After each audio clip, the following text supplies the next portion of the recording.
मैंने self study की है तो बस धीरे धीरे सीखा ही है अपने आप जी से। जी जी। मैंने स्टैंडर्ड बुक्स फॉलो किए, लेकिन कुछ टॉपिक्स के नोट्स भी ज़रूरी होते हैं क्योंकि कई टॉपिक नहीं होते हैं या फिर कुछ टॉपिक लेंथी होते हैं बुक्स में, तो हम्म। शॉर्ट नोट्स ज़रूरी है थोड़े सा। कोशिश करनी चाहिए कि प्री और मेंस के जो कॉमन टॉपिक्स है उन्हें पहले पढ़े, ताकि हमें ओके। मेंस के लिए बर्डन ना हो यदि हमारा प्रीलिम्स क्लियर क्लियर। है। आप टॉपर्स की कॉपी देख सकते हैं, और जैसे ऑनलाइन टेस्ट सीरीज लगाएंगे तो हम्म उससे समझ में आ जाता है। और यूपीएससी की जैसे दृष्टि की वेबसाइट्स में डली रहती है टॉपर्स की कॉपी, जी जी तो जी। उस पर भी देख सकते हैं आप, तो उससे फ़र्क पड़ता है, समझ में आता है कि कैसे आपको लिखना है। ये तो मैम सबसे पहले आपका बहुत बहुत स्वागत है। Thank you.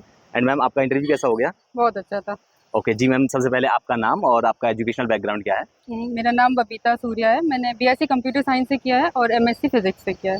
ओके, तो मैम आपका किस बोर्ड में आपका इंटरव्यू था? ए बोर्ड में, मेहरा सर का बोर्ड था। ओके, तो किस तरह के सवाल थे? आप जैसे इंटरव्यूज बोर्ड पे पैनल के सामने पहुंची, तो किस सवाल से आपके इंटरव्यू की शुरुआत होती है? मेरा एजुकेशन शिशु मंदिर में हुआ है, तो ओके। पहला क्वेश्चन शिशु मंदिर से ही था, और इसके अलावा सिवनी जिले से क्वेश्चन थे। साथ ही अभी चुनाव चल रहे हैं जी। और वर्तमान में पटवारी के रूप में पदस्थ हूँ, तो पटवारी के कार्य क्या होते हैं, चुनाव में क्या कार्य होते हैं। और बस मेरा फिजिक्स है तो न्यूटन्स के लॉ वगैरह पूछे, और हॉबी से कोई क्वेश्चन नहीं। अच्छा मैम, जब आप चूंकि ऑलरेडी आप सर्विस में हैं, तो सर्विस के रिगार्डिंग और किस तरह के सवाल थे, एंड क्या कोई सिचुएशन बेस्ड सवाल भी था? सिचुएशन का ये था कि उन्होंने क्वेश्चन किया था कि जैसे आप न्यूज़पेपर में अभी सबसे बड़ा मुद्दा क्या देख रही है, तो मैंने वोटिंग परसेंटेज अभी कम हुआ है, जी। तो उन्होंने कहा था कि यदि आप प्रशासनिक अधिकारी बन जाती है तो क्या काम करेंगी, ये ओके क्वेश्चन था बस। Okay okay okay. And ma'am अगर हम बात करें आपकी स्ट्रैटेजी की, तो प्रीलिम्स की आपकी स्ट्रैटेजी कैसी रही थी? किस तरह, क्योंकि पैटर्न चेंज हुआ है वो सारी चीज़ के अकॉर्डिंग किस तरह से आपने तैयारी करी थी? सिंपल, सिर्फ सिलेबस में स्टिक होकर पढ़ना है बस। Okay okay. और अभी जैसे सिलेबस चेंज हुआ है तो जो नए पॉइंट्स हैं उनको ज़्यादा कवर करना चाहिए मेरे हिसाब से। जी और हमें कोशिश करनी चाहिए कि प्री और मेंस के जो कॉमन टॉपिक्स हैं उन्हें पहले पढ़े, ताकि हमें ओके। मेंस के लिए बर्डन ना हो यदि हमारा प्रीलिम्स क्लियर होता है। जी जी जी। बस। अच्छा, तो जैसे कोई स्टूडेंट तैयारी करना शुरू करना चाहता है, जैसे बहुत से यूपीएससी की प्रिपरेशन करते हैं, वो as a plan B PCS देते हैं, यूपी पीसीएस, एमपी पीसीएस, तो क्या उनके लिए वो किस तरह से इसको ले सकते हैं? क्या अलग से उनको तैयारी करनी पड़ेगी या उसी से कवर हो जाएगा?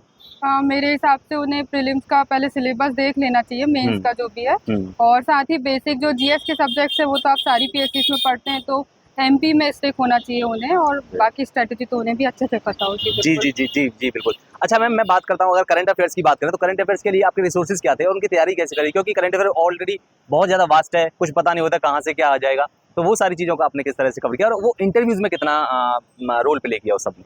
इंटरव्यू में तो मेरे सिर्फ चुनाव के क्वेश्चन थे अभी, अच्छा। और बाकी करंट अफेयर्स आप कोई भी मैगजीन ले सकते हैं, जैसे स्पीटी प्रीलिम्स के लिए। इसके अलावा मैं द हिंदू पढ़ती थी ओके एडिटोरियल, ओके और दैनिक भास्कर फॉलो करती थी। Okay okay. तो क्या न्यूज़पेपर के अलावा मंथली मैगजीन्स भी पढ़नी चाहिए या फिर न्यूज़पेपर से काम चल जाएगा? ये आप पर डिपेंड करता है कि आप कैसे कवर कर पाते हैं। जी जी जी। मैंने लिया था दृष्टि का, जो मंथली होता है उसे पढ़ा है मैंने। ओके। अच्छा मैम, अगर हम अब मेंस की बात करें, तो मेंस की आपकी स्ट्रेटजी किस तरह कैसी रही थी? आंसर राइटिंग के लिए आपने क्या किया था? किस तरह की अप्रोच फॉलो करी थी, वो सारी चीज़ें? मैंने सेल्फ स्टडी की है तो बस धीरे धीरे सीखा ही है अपने आप जी जी से। जी जी। बाकी स्ट्रेटजी यही है कि आप आंसर राइटिंग करते रहिए और खुद ही चेक कीजिए, मुझे ऐसा ओके लगता है। या गाइडेंस आपको है तो आप बिल्कुल ले सकते हैं, मेरे पास साधन नहीं था। ओके। मतलब मुझे अपनी होम सिटी में ही रहना था, तो जी।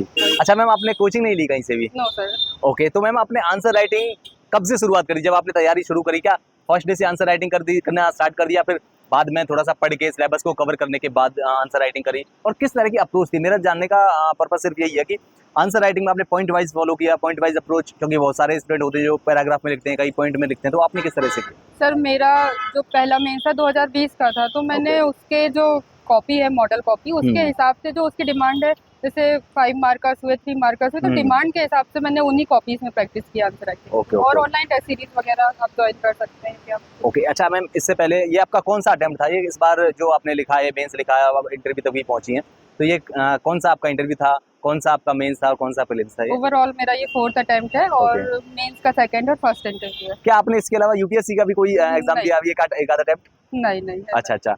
अच्छा मैम, इसके अलावा एक और चीज़ मैं थोड़ा सा जानना चाहूँगा, जो आंसर राइटिंग होती है, कई बारी स्टूडेंट्स को पता नहीं लगता है और वो अप्रोच थोड़ी सी गलत फॉलो कर लेते हैं, जिसकी वजह उनको स्कोर कम होता है, तो वो उनको किस तरह से फॉलो करना चाहिए? उनको क्या टॉपर्स कॉपी देखनी चाहिए या कहीं और से भी कहीं से काम चल जाएगा? आपने क्या रिसोर्सेज फॉलो किए थे उस सब के लिए? आप टॉपर्स की कॉपी देख सकते हैं, और जैसे ऑनलाइन टेस्ट सीरीज लगाएंगे तो उससे समझ में आ जाता है। और यूपीएससी की जैसे दृष्टि की वेबसाइट्स में डली रहती है टॉपर्स की जी कॉपी, जी तो जी। उस पर भी देख सकते हैं आप, तो उससे फर्क पड़ता है, समझ में आता है कि कैसे आपको लिखना है।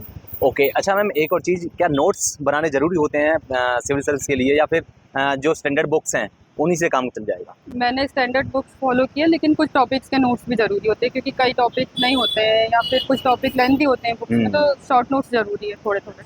अच्छा मैम, जो हमारी ऑडियंस है जो पीसीएस की तैयारी करना चाहते हैं और एमपी का एग्ज़ाम देना चाहते हैं पीसीएस का, तो उनके लिए कहाँ से वो शुरुआत करें और कौन-कौन सी रिसोर्सेज़ आपके अकॉर्डिंग वो उनको फॉलो करना चाहिए? उन्हें सिलेबस से शुरू करना चाहिए और जी। सिलेबस से स्टिक होकर जो भी रिसोर्सेज हैं, जैसे बेसिक बुक्स जैसे होती है, एमपी की कोई बेसिक बुक ले ली, लूसेंट देख लिया, और यदि आपको और बेसिक नॉलेज चाहिए तो आप एनसीईआरटी प्रेफर कर सकते हैं सबसे पहले, यदि बिल्कुल बेसिक से स्टार्ट कर रहे हैं तो। आपके तैयारी में सबसे बड़ा योगदान किसका रहा मैम? किसको अपना इंटरव्यू तक पहुँची, और हम उम्मीद भी करेंगे कि आपका लिस्ट में नाम आए। Thank you. तो हाँ, आप किसको इसका आप रोल मॉडल किसको मानते हैं, इसका श्रेय किसको देना चाहते हैं?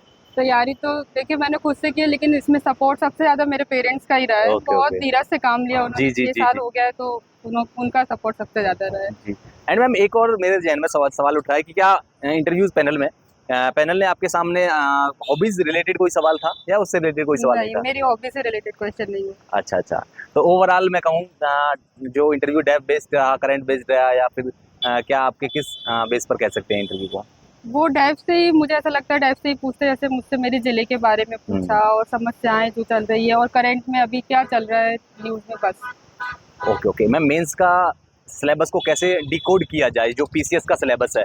जैसे कि आपने एग्ज़ाम दिया, आप इंटरव्यू तक पहुँची हैं, तो आप इसको बेटर तरीके से बता सकती हैं सिलेबस को? उन्हें सबको आपको यूनिट वाइज पढ़ना है, अब तो यूनिट वाइज हो गया, तो एक-एक यूनिट उठाइए और बिल्कुल आराम से जितना जो लिखा, जितने वर्ड्स लिखे उन पर स्टिक रहिए आप बस। Okay, thank you ma'am, and all the best ma'am. हम उम्मीद थैंक करेंगे आपका लिस्ट में नाम आ जाए। Thank you so much ma'am. Thank you.